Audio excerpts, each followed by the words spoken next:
at the first funeral.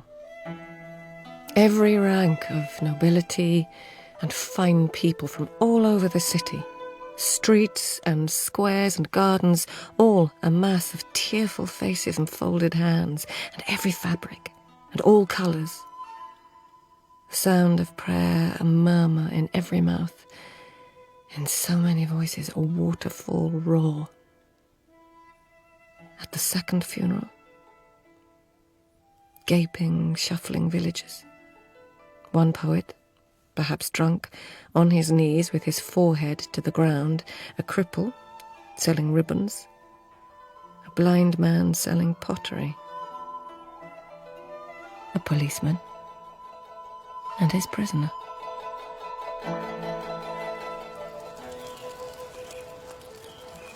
Why, Lieutenant, why have you brought me here?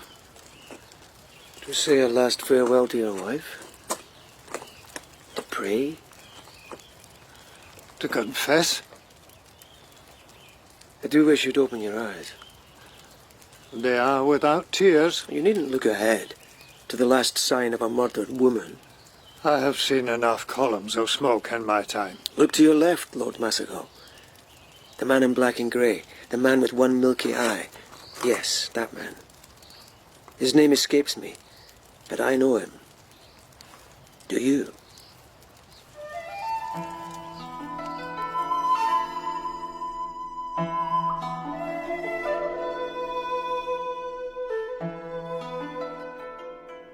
Did you really expect him to break down, confess? It wasn't about expecting anything. It was an experiment. Didn't you think he was likely to retreat into his madness again? That's what you believe, isn't it? His madness is a disguise. Perhaps. I wonder why the funeral was so poorly attended. Lady Mazago was a woman who attracted scandal. But she was, in some circles, a popular woman. The same day as the Chancellor's funeral, those circles would want to be seen in attendance at that, in the city. One of the lady's pet poets was there to honour her. Drunk? I think so. But at least he showed his face, when he wasn't bowed down with his forehead in the ground. But I saw almost no one else from the city, apart from Lord Mazago and my officers. Almost no one else. There was a man there I've seen before, always dressed in black and grey. He has a damaged eye. He was a servant of Emperor Kazan. Ah, of course. And still is of service to Brother Kazan. Why should he be there? Shonagon, my cousin will be away from the city again soon. His house will be empty, available, for several days. And we needn't... I mean, we could talk, eat and drink together, sleep. The man in black and grey. He was there to see who attended that funeral. Or maybe he was simply an admirer of Lady Mazago, a mourner. Can you believe that, really? I believe you fear for the Empress. If she loses the protection of her brother, and Her Majesty is your protector. You think my concern is for myself? Well? I've hired a man to do some work in my cousin's garden. This is unacceptable. I am a lord. Who killed his lady in a drunken rage. Quite unacceptable. Who was found naked in his garden. I demand to speak to your superior. Singing like a drunkard. No. A bloody axe found only feet away. I demand that this end. Perhaps you'd like to speak to retired Emperor Kazan. Kazan? A brother Kazan, as he now is. Yukinari, until now you have been both mannerly and patient. I'm told your wife wrote letters to the retired emperor, to the monk. At the very least you've been rational. But then one hears all kinds of rumours in the palace. It's even been said that when Emperor became monk, he had more freedom to carry on his amorous adventures. Did you hear that one? That vile slander. Have you gone insane? Forgive me, Lord Mazago. I lost my manners. Lost my patience. Tell me this, if you can. The man we saw at your wife's funeral, black and grey, damaged eye, was he not a servant of the Emperor Kazan before he retired to the religious life, and still is of service in that new life? It puzzles me. Why would such a man attend the funeral of Lady Mazago? Since you moderate your tone, I will attempt an answer. I can think of 2 reasons for his presence. He was there to represent the retired emperor, whose duty, of course, was to attend the Chancellor's funeral. Or he'd been asked to gather the names of those who were at my wife's funeral. Do you suspect the latter? Or he was there to remind all mourners that they were being noted. Yukinari, are you trying to suggest retired Emperor Kazan was in some way involved in my wife's death? Or he was there because he was a mourner himself. One of your wife's lovers. He's far too ugly. But no. I don't suspect Brother Kazan of having a hand in the lady's death. I believe you were insane with drink and you killed her with an axe. What then? Did you strip off your blood-soaked clothes and throw them in the river? Did you stagger naked back to your garden, weeping and laughing and singing? Insane? Why not throw the axe into the river too? Why into the bushes of your own garden, where it might be easily found? The Emperor may have commanded you to question me. Yes, and His Majesty demands that either you prove your innocence or I prove your guilt. Your hands were clean. No blood there. Did you wash them in the river before you left a corpse on the bank? But you didn't wash the axe. This all sounds to me like the behaviour of a man out of his mind with drink and jealous rage. I've seen it all before, you know. You're not original. I've seen it in all kinds of men, from high lords to peasant louts. Drink, rage, violence, confusion, then the horror, the guilt, and above all, the self-pity. In a palace garden. Thoughts of faraway places. The sea, with the shine of white blossom and the glisten of a dolphin's back. No. The glisten of a plum. Trees, countless and various among the mountains. Travel in the wooded hills. Inconvenient, uncomfortable, dangerous. The lady composes. Lady Shonagon, forgive me, I startled you. Imperial Kazan. But am I right? You were composing a list. Only a beginning. Then please, do forgive me. Oh. I would as soon disturb a high priest at prayer. No matter, as I say, only a beginning. To divert my mind while I wait for news of the Empress. You will not have seen Her Majesty since her father's death. Only from a distance. At the funeral as part of her retinue. Since then she has been closeted with family. Of course.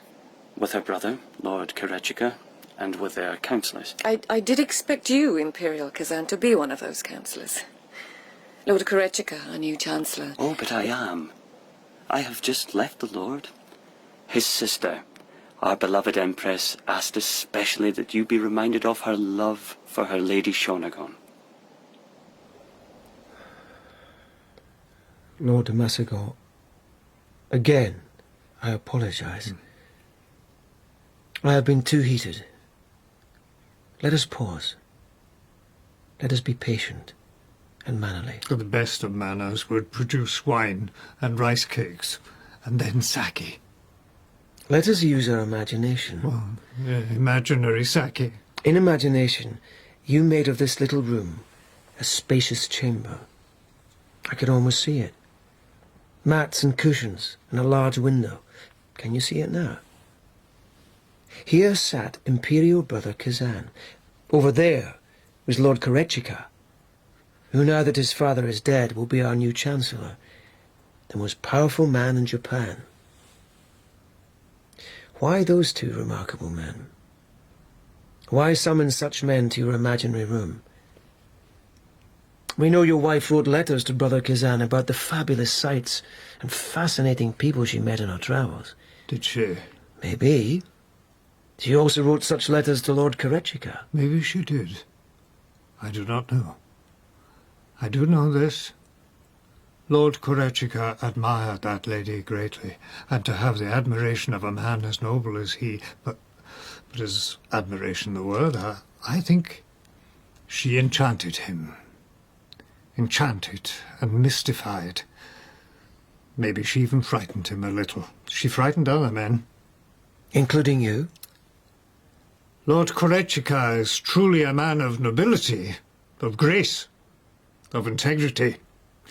He aspires to manly courage and saintly wisdom. I have seen him at times in full possession of one or the other, if never both together. His spiritual ambition amuses me at times, and that temper of his. But I do revere him. And he saw in my wife a woman like no other. But then, Lieutenant, is not every woman like no other woman? I believe that. I also believe horses may be the most intelligent creatures on earth. I believe that when the sky is uniformly blue, the nighttime stars are still shining up there, somehow veiled. I can't explain that, but I believe it. I also believe sake is a gift from a benevolent but mischievous god. A gift often misused. Your wife would be the same age as Lord Korechika. You change subjects as nimbly as I do. Imperial brother Kazan can be no more than 10 years older. While between you and your wife, 20 years. 25? Does something tickle your imagination, Lord Mazago, to make you chuckle? Oh, Lieutenant, you amuse me. But you must know, my clever Yukinari, that you're on dangerous ground here. To even hint at men such as Imperial Brother Kazan and Lord Korechika with my wife, but I know. You were merely being provocative to keep me off balance, as you've been trying to do with your nimble changes of subject, your changes of tone and rhythm, from mannerly impatient to aggressive and almost vulgar. But this... oh dear, no. The aging husband with the younger wife whom he cannot satisfy. Restless wife looks elsewhere, seething husband takes his revenge. What a tired and tedious story. And I'm sure you know as well as I there are multitudes of restless women. And not all their husbands are old, jealous, vengeful men. There are multitudes of young men kept off balance and baffled by their restless women. The Empress knew you'd be seeing me, Imperial Kazan. Indeed. Did she send you to me? No. But her brother, Lord Korechika, would like to speak with you. With me? A matter of importance to the state, apparently. His lordship considers it so, and has summoned you. Attributes of Lord Korechika. Nobility and grace. Physical manly beauty. Giftedness, both intellectual and spiritual. Power. And increasing power. Disdain for vulgarity. Contempt for baseness. And a ferocious temper.